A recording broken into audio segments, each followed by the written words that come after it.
Hello and good evening. I am absolutely thrilled that you're able to join us tonight. My name is Craig Collins. I'm a master sommelier. I live in Austin, Texas, and I work for a national import company based in New York called Ventus. Ventus represents about 45 different wines from around the world, and I am the sales director for Italian. Italy is near and dear to my heart when it comes to the world of wine. In 2001, I did a 6-month study abroad in Tuscany, and it really solidified my passion for not only wine, but Italy specifically. And it is virtually that I'd like to take you to Tuscany today. We are not going to be going to some of the regions that a lot of you have most likely traveled to or experienced, that being Chianti and Montalcino and Montepulciano. We're actually going to go further to the coast, to the very coast of Tuscany, to a small, relatively new region called Bolgheri. Bolgheri was established less than 25 years ago. Right now, there's right around 50 producers in the area, so it is really kind of an up-and-coming place to discover. Bolgheri, being right on the coast, enjoys this awesome Mediterranean climate, very warm days and cold nights. What that does for the grapes is we are extending the growing season, allowing those grape varieties to develop more flavor and more complexity. The area is really known for Bordeaux grape varieties, that being Cabernet Sauvignon, Merlot, Cabernet Franc, Petit Verdot, the same grapes that grow really well in Napa Valley and Bordeaux, France. The difference here is this: in Napa Valley, we get big, unctuous, fruit-forward, juicy wines. In Bordeaux, we get wines that are a little bit more subtle, a little more restrained, and have much more of an earthy component to them.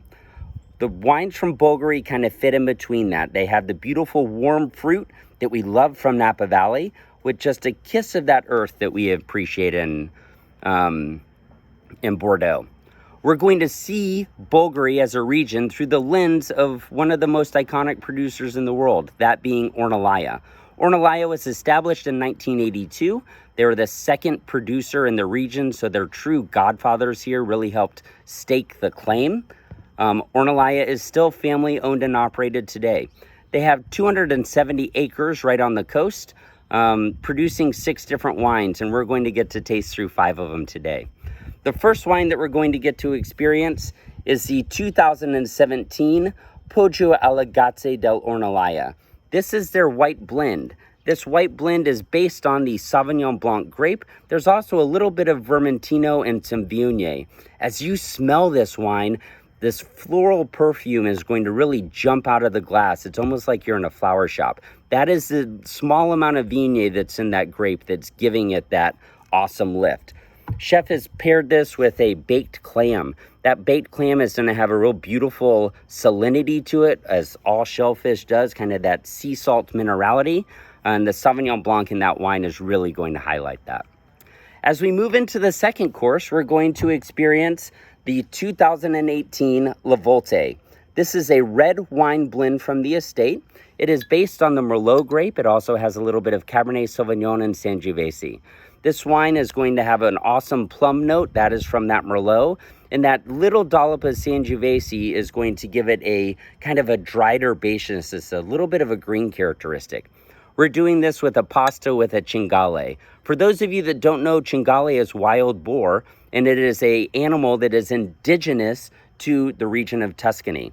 One of the things that I always like to say when it comes to food and wine pairing is, if it grows together, it goes together. So we are experiencing cingale from the land. We're experiencing this awesome La Volte from the land, and I know it's going to be a pairing that's a home run. As we move into the third course, we are going to be experiencing the 2018 Le Serenueve. Le Serenueve is the second wine of the estate, and for those of you that are familiar with Bordeaux, either through collecting it or drinking it, you're familiar with this idea of the second label. This is a wine that is 100% from the estate. It is the same grape varieties as our flagship wine, Ornellaia, that we'll talk about next. It's just aged for a little bit less, and it's from younger vines. This wine is aged for about 12 months in neutral oak barrels, so we're not going to have a real overpowering oak characteristic here. You really get to focus on that awesome fruit and the terroir that Bolgheri brings us. Paired this with a lamb loin with a little bit of a porcini crumb. There is going to be an awesome tannin characteristic to this wine, that kind of drying sensation in your mouth that's going to help cut through the richness in that lamb. This wine also has a note of mushrooms. They're wild and indigenous in the area, and I think it's really going to highlight that porcini crumb on top of that lamb loin.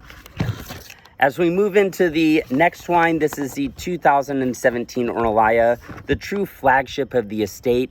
One of the most sought after and coveted wines in the world. 2017 was a real stunning vintage in this area. It is a vintage that is giving us upfront approachable wines. They're wines that we can open, decant for just a little bit, and they're going to be in an awesome spot. The Ornellaia as their flagship, this is a red wine blend based on Cabernet Sauvignon. There is some Merlot, some Cabernet Franc, and some Petit Verdot.